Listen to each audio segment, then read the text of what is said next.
So, so you wait. In the friendly universe, you wait. And one of the things you wait for is whenever anything shows up like as a should statement, like say as a you should do this, you ought to do this, you gotta manipulate the situation somehow, you gotta go back to some sort of fixing it. You can be sure that you have slipped in consciousness and you're in a hostile realm. That decision you've made to live in a friendly universe, you're challenging yourself with that because you're trying to fit into the hostile again. And that happens to me a lot, but I don't, it's really easy now. When I see it, I go, it's just like my ego saying, you can't do anything about this. And when it shows up, I go, well, yeah, that was the way I used to live, and that could be threatening, but it's not true. Not true. Because one of the things, this is where I was going to say, one of the things I realized in my life is that I don't know how to meet in the world, how to fix. I don't know that I ever made decisions, and I don't know how many decisions I even made in the world. Most of the time, I think I was just kind of waiting for things to show up anyway. But I don't know how to change the future. I don't even know. I don't know what I don't believe in the future. I don't know how to manipulate something towards something that I think could be better. It's just crazy to me, the thought. I mean, everything on this world is temporal anyways, and if you live here long enough, you see every decision you make is like, you can't be certain that was like, oh, wow, that was the best.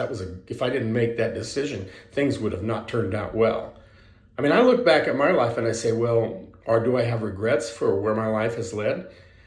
Actually, no. Were there things that were sorrowful and painful? And I mean, right now, my loss of my partner for 9 months and the transitions I'm going through with letting go of my sense of self, it's painful and things like that. But in a friendly universe, it'd be kind of like, it's in a mild state. It's like Jesus again, going to the cross and sitting in the Garden of Gethsemane and going like, I'd really rather not do this, but at the same time, he's sitting there going, but this is the way the universe is leading me, isn't it? Yeah, so I guess I'm doing it.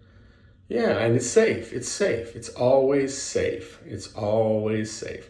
And you start losing the ability to should yourself or should on anything. You just lose it. You have no faith in it, so you have to wait.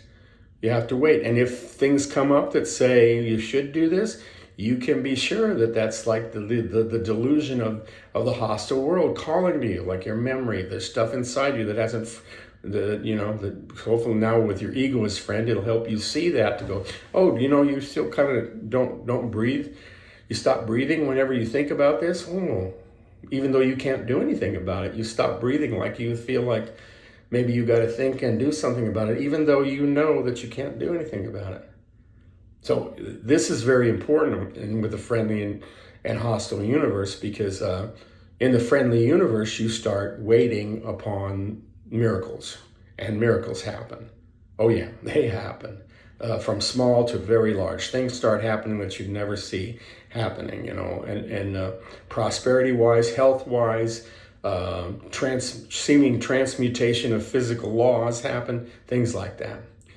Or what I was going to say, one of the things I realized about living in a friendly or hostile universe, and I was talking about that, was in a hostile universe, I don't know how to manage it. Nobody knows how to manage it. That's why they're doing it all the time, and they're stressed about it. No matter how much money or how much success they have, they're still doing it. Like a person on the street is doing it. Everybody's doing it. Okay, that's the way it works. But in a friendly universe, you recognize something that maybe you never see in a hostile universe, and that is this. I realize in my life, I'm 76 right now, and whatever that means, but I have never not met circumstance successfully. Whatever the circumstance was, I haven't fought like hell to make, there were times in my life, I think I kind of felt like I fought like hell to make things work a certain way. I worked real hard, et cetera, et cetera. But no matter what happened, there's never been a time in my life that I actually haven't succeeded moving through circumstance.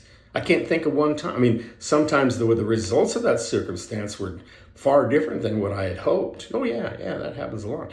But as time went by and things like that, I realized that whatever it was saying, oh, this will be the worst thing that happened to you if it's not turning out the way you want it. And then it wouldn't turn out quite the way I wanted it lots of times, and yet it turned out just fine. Circumstance, I'm 100% successful meeting circumstance. I'm 0% successful if I'm honest with myself, trying to adjust circumstance to meet what I want it to be. Whether for good, bad, or survival or thriving, it doesn't matter. I'm pretty much 0% successful at that, like lasting. Because the other shoe in the hostile universe, the other shoe is always dropping.